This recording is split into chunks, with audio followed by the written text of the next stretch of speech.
Okay, so good morning. My name is once more Dony Gonzalez, and when it comes to celebrate World Metrology Day, as it has been mentioned throughout the course of this month, every 20th of May, and in commemoration of that day, under the theme Measurement for Health, we're celebrating the importance of measurement as it is involved in every aspect of our lives, right? Everywhere, all around us it is. And it is applicable in many areas. And observing what has been happening today globally with this pandemic, for example, let's just talk today about human body temperature measurement.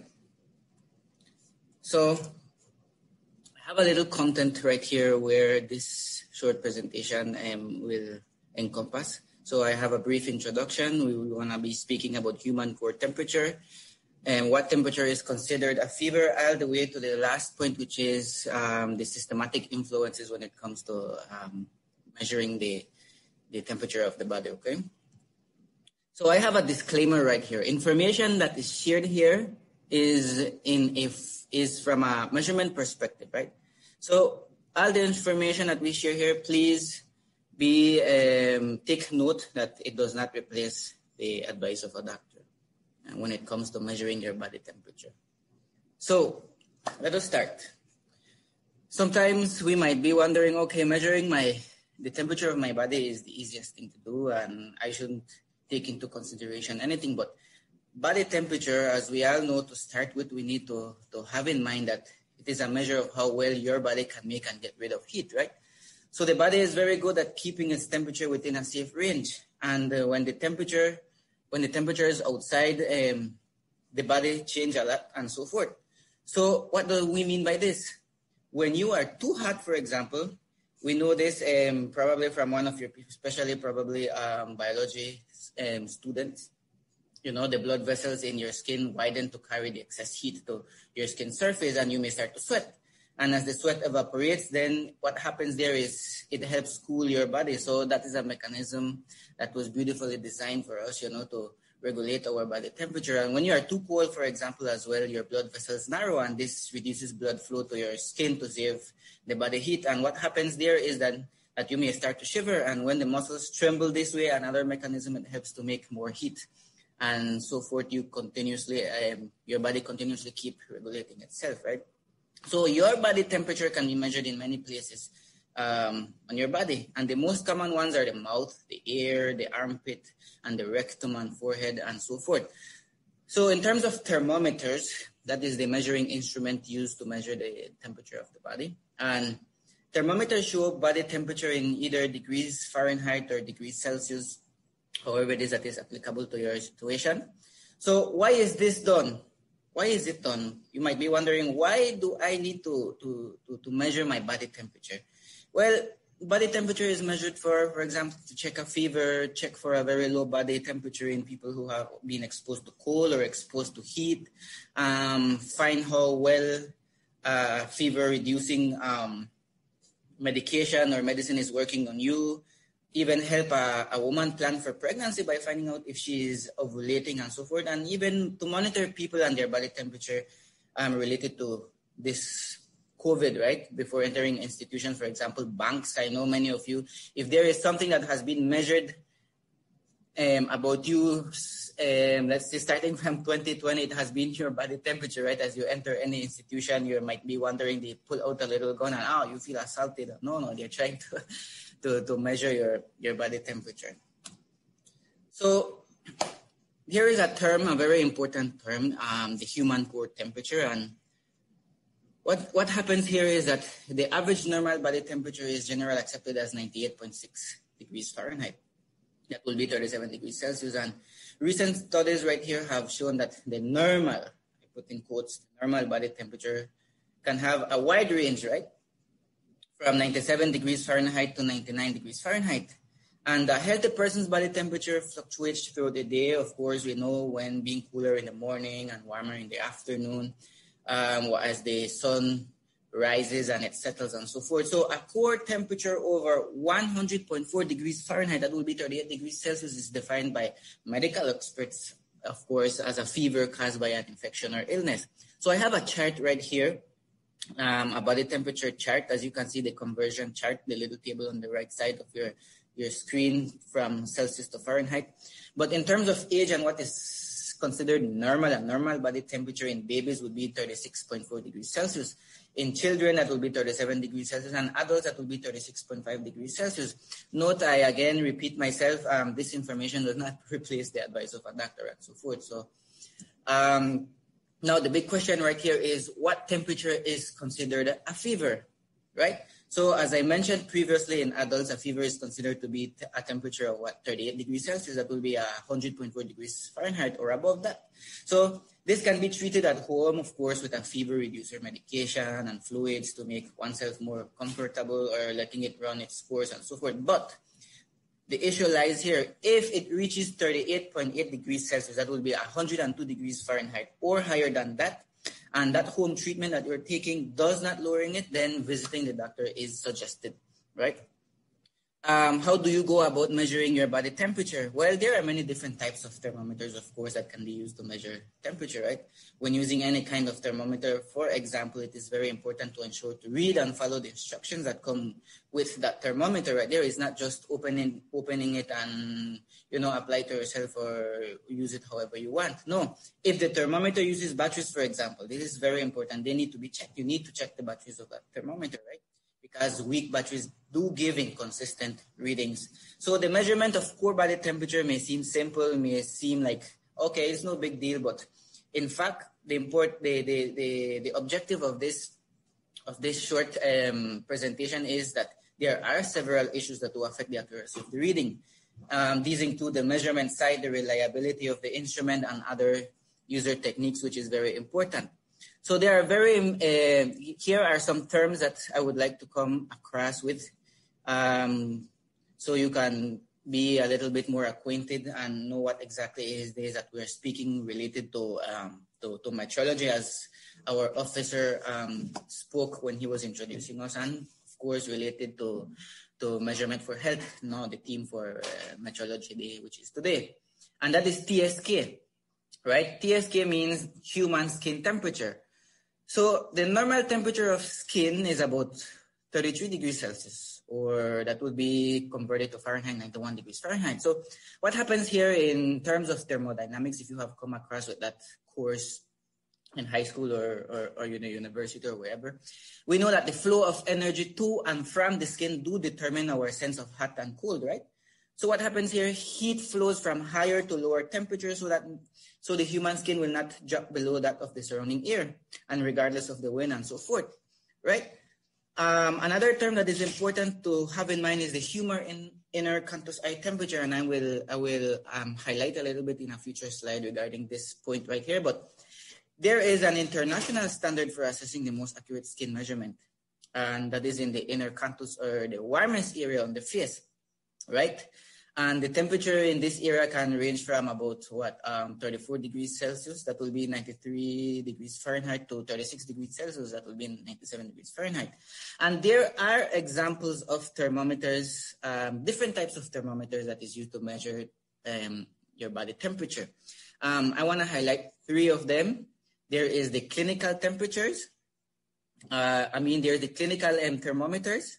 There are the canthus, contact, and the non-contact thermometer. But let's just focus right now for the time being on clinical thermometers, right?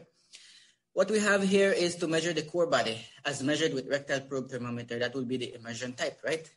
We also have the tympanic as measured by IR radiation from tympanic membrane. That will be your eardrum,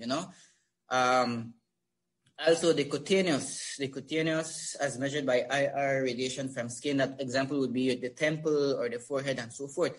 There is also the axillary as measured by immersion contact thermometer under the arm.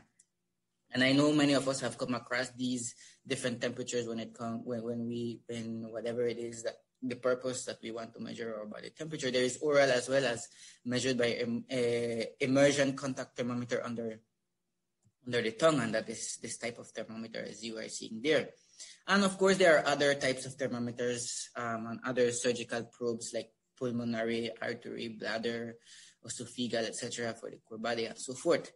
Now, the other type of thermometer is the cantus, right? That where your body temperature or the area of your body that is measured.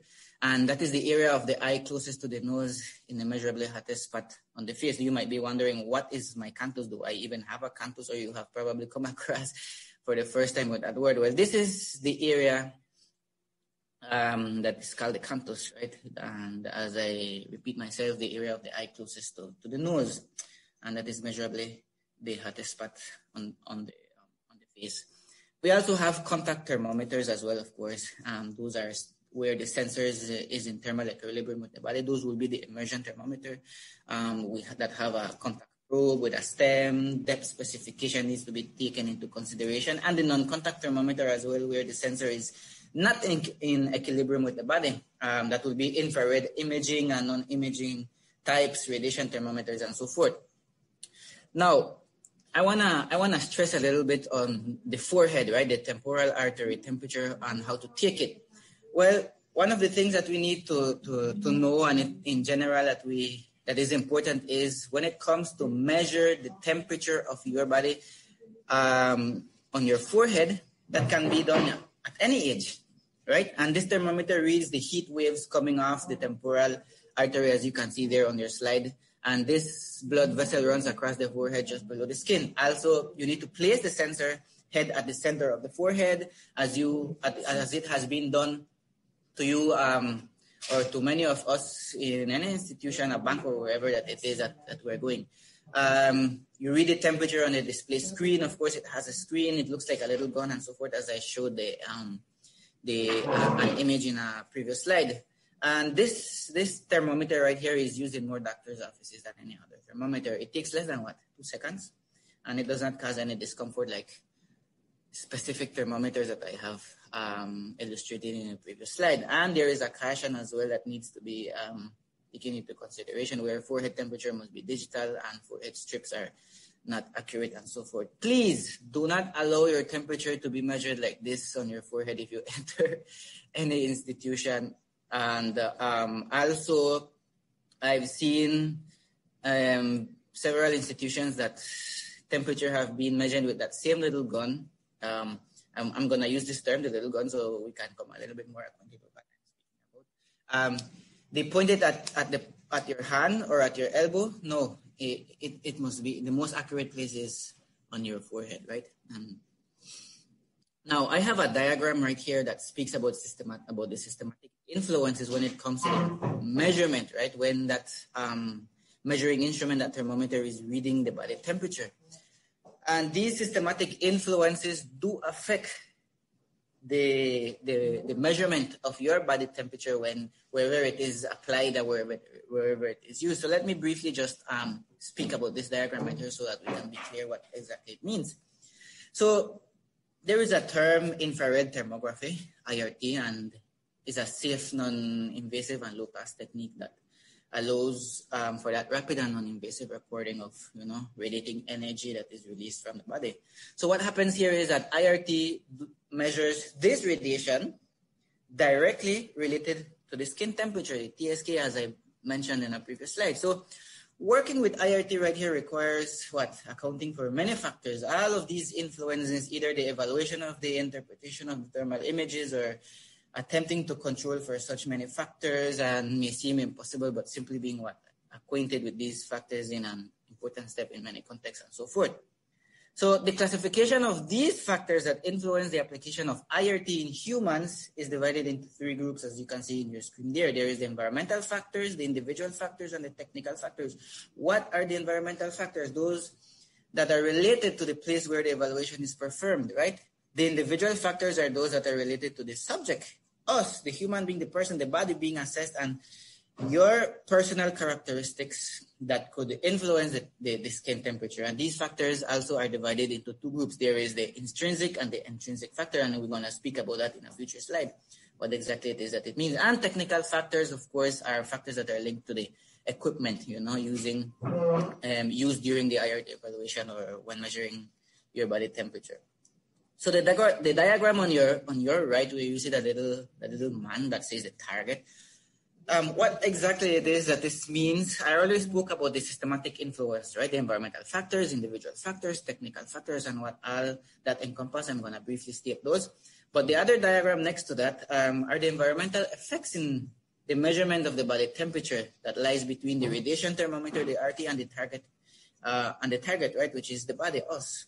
So typical factors which influence body temperature measurement include damp air near the target, dry air near the measuring instrument, and factors which lie between the instrument and the target, aerosol, and so forth. That will be like smoke, haze, clouds, or dust, and so forth, right?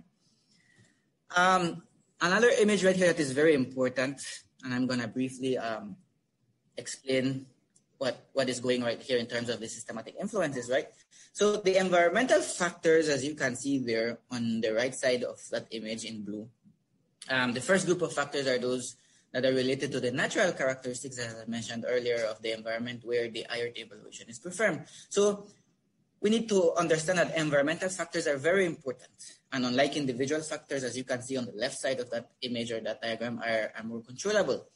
Under environmental factors, we have what is the ambient temperature, and the ambient temperature is very important for most human IRT applications. And right here, the temperature ranges should be between 18 degrees Celsius to 25 degrees Celsius, but because the subject likes it to shiver in low temperatures and to sweat at higher temperatures and so forth, so the variations in the temperature of the skin will be quite notable, right?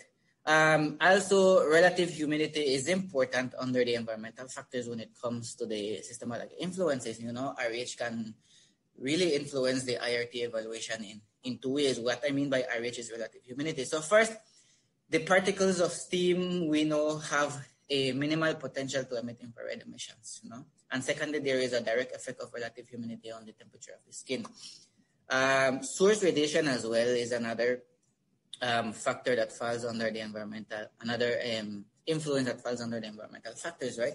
And reflective materials in the surrounding serve as reflection sources that are also factors that influence temperature measurement and so forth. So let us just have that in mind about the different systematic influences and those factors that do affect the measuring of the body temperature and so forth. Now, moving on to individual factors that is divided into two. Now, division with this within this group, first we have factors that are referred to as intrinsic factor, which encompass the nature or long-term state of the individual, and also we have the extrinsic factors, which are temporal and external, and which are normally what related to personal habits or the ability or the daily activity of the subjects and so forth. Now, intrinsic factors have several influences, as you can see there. Right? We have right here the intrinsic factors that are the basic characteristics of the subject and are primarily related to biological and those anatomical parameters, as, for example, sex, right? The gender of the person. So sex may influence the temperature of the skin pattern. Higher tympanic temperature were demonstrated, for example, in recent studies and throughout the course of when it comes to the body measuring of the body temperature. For women, a higher upper body temperature of the skin was also reported for women. And in addition, there are intestinal, rectal, pectoral, and hand temperatures were higher for females. However, you might be wondering why. Well, the reasons for these thermal differences between men and women are quite unclear, but there are three primary reasons that could be responsible for the gender differences in the temperature of the skin. Those are the menstrual cycle, the subcutaneous fat, and the metabolic rate, and so forth, right? Age as well, it appears clear that temperature and age are related. However, it is unknown how strong this relationship is. However, tympanic temperature decreased in the elderly, with a very large decrease being observed between birth and 15 years of age. So decreases in temperature with age may be related to a lower metabolic rate and to a decrease in heat dissipation abilities, which is very important for us to have in mind. Skin emissivity, it is reported that the emissivity of black, white, or burnt skin is the same, falling within a range of wavelengths between 2 and 14 micrometers, right? So skin color influences emissivity right here. However, the differences are very small, where 0.98 micrometers is used as the standard skin emissivity value right here. Moving on to the metabolic rate under intrinsic factors, the influences. The temperature of the skin right here is the result of the heat balance that is generated by metabolism, right? And heat lasts through the thermal conduction, forced and natural convection, perspiration, and exhalation. These terms that we have come across through in a science course, where in high school or university and so forth. Emotions. That is a very important influence, or that falls under intrinsic, right? Emotions are another surprising factor that modify temperature of the skin. Although it sounds strange, I know probably it might sound strange, but skin temperature, particularly in the face, varies with mood, whether you get angry, whether you are anxious, whether you are, I don't know, nervous, and so forth. Extrinsic factors under the individual factors is the other category right here, and these are considered to be those that affect human skin temperatures for a certain period of time, with the majority of these being external factors. We have the intake factors, right, that affect the temperature of the skin, or emissivity due to the consumption or the intake of medications, alcohol, drugs, stimulants, food, water, or any other product that could temporarily influence the temperature of the skin. We have the application factors as well, and extrinsic factors here refers to those that are applied directly on the skin and which affect the skin's emissivity or the blood flow. Such factors include what? Cosmetics, ointments, topical products, and radiations, and so forth. And physical activity, which is quite obvious, right? Factors that are related to physical activity and exercise, which are likely to be some of the primary source of homeostatic disturbances in the human body. That would include factors such as sweating, fitness level, limb or hand dominance, sport specialization, and so forth. And finally, moving to the technical factors related to the equipment, the measuring instrument. Validity, for example, accuracy is directly related to validity, and validity does refer to whether a measurement is well-founded and corresponds accurately to the real world. Reliability right here refers to the degree to which the measurement gives the same result in repeated measurements.